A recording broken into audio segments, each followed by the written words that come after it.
Hello, John Talley here with Partzilla.com. Today we're going to spend a little bit of time answering the age-old question, why does an engine blow up? Well, 90% of the time it's because you didn't maintain it properly. That is the number one killer.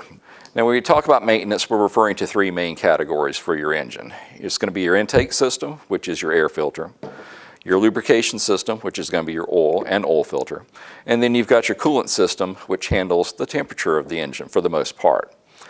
Now, if you don't take care of all three of those together, chances are you're going to end up having a catastrophic failure eventually. It's going to happen. What usually happens? Well, you leave your oil in there just a little too long. It starts to break down. The bearings aren't getting lubricated. The valves aren't moving like they're supposed to.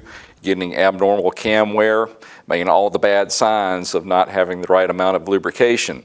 Well, inevitably, those wear items start to bind up, and that cuts down on your clearances, and then eventually you're going to lock down the engine. Either your bearings are going to spin, or that valve's going to hang up and get hit by the piston, and then all kind of chaos ensues.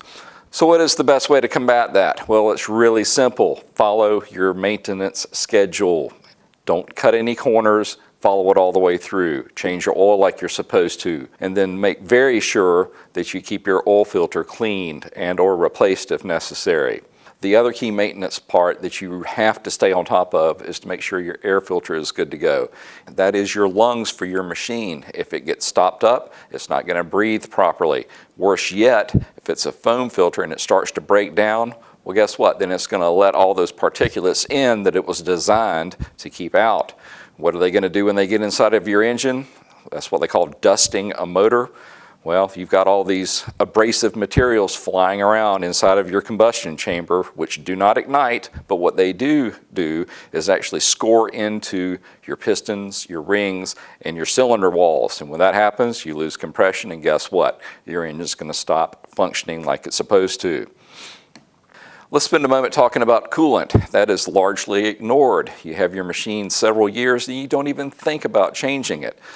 That is a serious mistake because, believe it or not, coolant does break down over time, and then it can become more acidic and actually eat through the passageways it's designed to protect. And when it does that, it enters into parts of the engine that it was never designed to be. It starts messing with your oil, possibly your fuel in your combustion chamber, and guess what? Your engine's going to let go.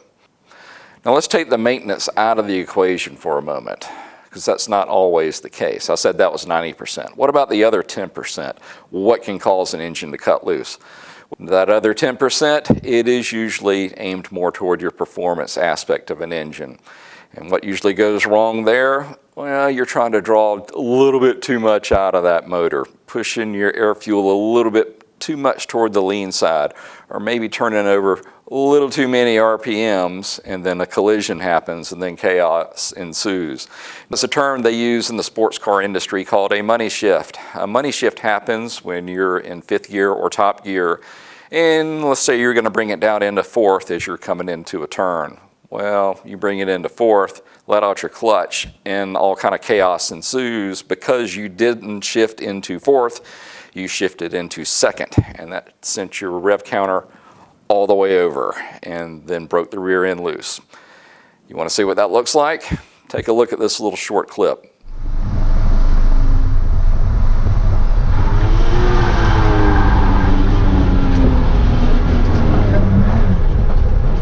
And yes, if you're curious, that was me and my car. What happens during a money shift? Well, you've got a piston going through its regular travel up and down inside of your cylinder. You've got the valves, typically that are above it, that are moving inside their valve guides with a cam on top typically, and the spring, which is actually bringing it back. And when you money shift, you've exceeded the RPMs at which that spring can retract that valve. So what happens?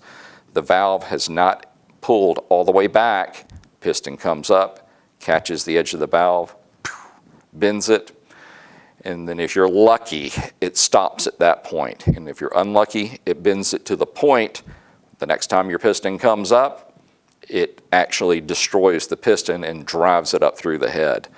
Now on the performance side, there's so much that can go wrong because you're trying to extract maximum power, maximum RPMs, maximum torque out of an engine, probably beyond what it was initially designed to handle. What can go wrong? Well, you may be a little off on your programming as far as your air fuel map goes. It gets a little too lean, then you burn a hole in the top of your piston. Worse than that, it overheats, blows a head gasket. Even worse than that, overheats, piston actually seizes up inside of the cylinder, breaks your connecting rod, and then drives the connecting rod out the side of the engine, breaking your engine cases. It happens, trust me. I've seen it, and it's never pretty. So if you're going to be modifying your engine, take some advice. Go with a package that's designed to work, unless you want to go through the pain of the learning curve as to where each of those items can happen, and you end up lunching an engine. Fair warning. But for 90% of us out there just using our machines as they were intended to do from the manufacturer, all you've got to do is maintain it. And listen, if you need any parts to help maintain yours, why don't you come see us at Partzilla and we can get you taken care of. If you have any questions or comments, leave them in the section below and I'll do my best to answer them. We just want to say thanks for shopping here with us at Partzilla, and we will see you in the next video. Y'all have a great day.